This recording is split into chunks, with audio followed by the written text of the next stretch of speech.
Police fear for a tot's safety when she is discovered missing from her home. But tonight, did baby Maddox's own father kidnap and kill the tot, jealous over all the attention she receives due to the baby's cancer treatments?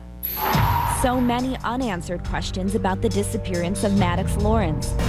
It makes me feel that this is kind of the thing that you watch on TV in a crime show. Whole family loves you. I just don't know how any person could ever harm a child.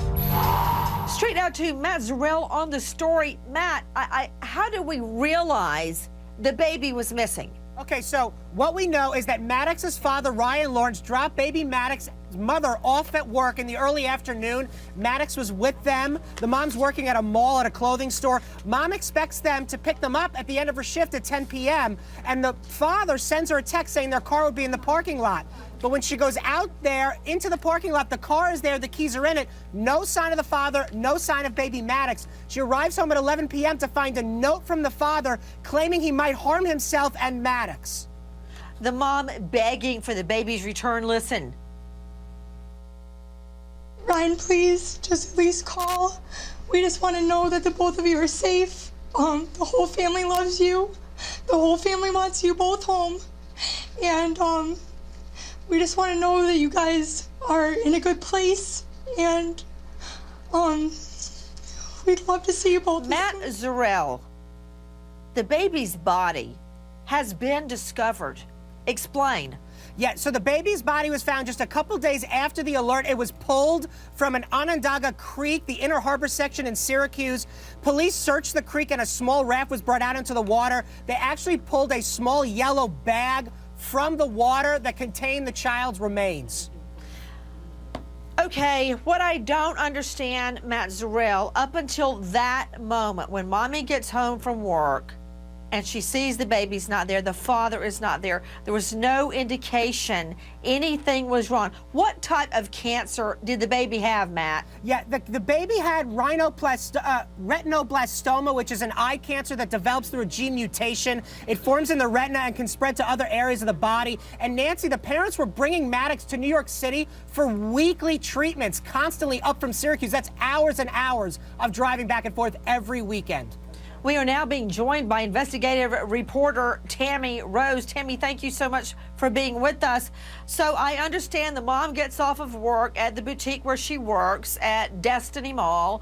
She goes outside. The husband's not there with the baby to pick her up. It is late, 10 o'clock. She sees the car, gets in the car, goes home. Husband not there. Baby not there. So, Tammy, what are we supposed to think? It's a coincidence that the baby and the father are both gone? So, Tammy, the body is found in the water in this yellow bag. What can you tell me about the father dressing up in a disguise, Tammy Rose? Yeah, when police found him 24 hours later, he was near a thrift store, and apparently he had a disguise, a hat, and a scarf and sunglasses, and he also had some camping equipment with him, as well as a book on how to avoid capture. Unleash the lawyers, Brian Claypool out of L.A., Misty Maris out of New York. Okay, Claypool, give me your best shot. I mean, a book, how to avoid capture, dressed in a disguise? Nancy, the fact that he was in a disguise afterwards actually helps either an insanity defense or a diminished capacity defense. If I'm his lawyer, the first thing I'm going to do is have him examined to determine whether he's even sane to stand trial. And then if he is, I'm going to argue diminished capacity, because this young man had a ton of pressure on him. He's trying to make enough money to support the family, and then he's dealing with a daughter, a little girl with cancer. That pressure led to this. Okay, you know what? You need to go over to the Children's Hospital, because the dearest wish of every parent on that wing is their child live, that their child live. And Misty, I don't know if your children have ever been in the hospital. Mine have. And I would give my life for them to be well. So what Claypool just said is a hill. That doesn't mean a hill of beans to me that he went berserk and killed the child. because the child was having cancer treatment. It's more like he was jealous of all the attention she was receiving. Nancey, he suffered from extreme emotional distress. He lost self-control. He's in this stressful situation where he's struggling financially. It's a young family and a young child. Whoa.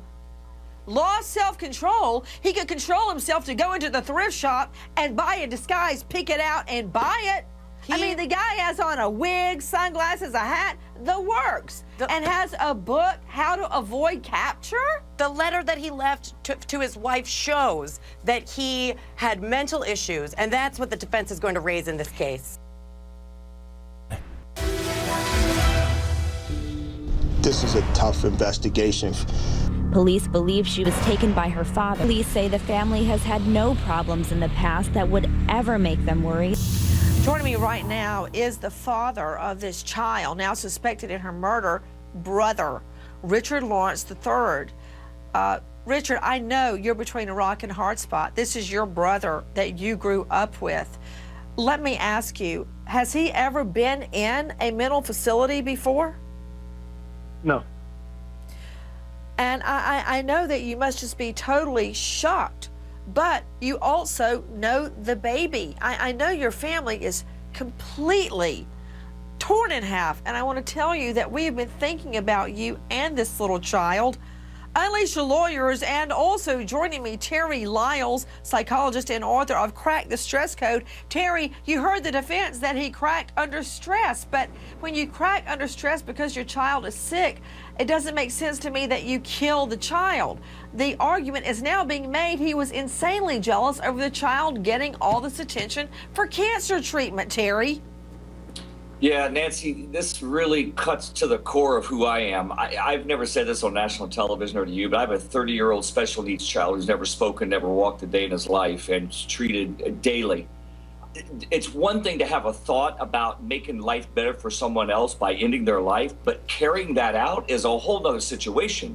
So I understand stress. That's how I became a stress expert, dealing with my own stress. But when you have, it seems, a motive, when you have a disguise, you have literature telling you how to do what it is you need to do to escape the law and to evade this, sounds like a totally different animal than just stress. It sounded like a premeditated opportunity to make his life better at the sake of this poor child, and God bless this family that's having to live through this right now. Brian Claypool, Misty Maris. I mean, Brian Claypool, the baby was dead before the search even started. The baby was already dead. There's no history of mental illness. Claypool? That's not, Nancy, that's not true. If you recall, when the Amber Alert was issued by the police in Syracuse, they made it perfectly clear that there were prior mental health issues associated with Lawrence. I investigated that. Put Claypool up. Misty Maris, I investigated that because I was concerned about that. And now they are backtracking and saying that that wasn't correct, that they thought that, but they cannot confirm it. So your argument, there's nothing to base it on. Even if he wasn't in a mental facility, he's going to undergo a mental evaluation. And what matters is his mental state at the time. Okay, we're on the case. Let's stop.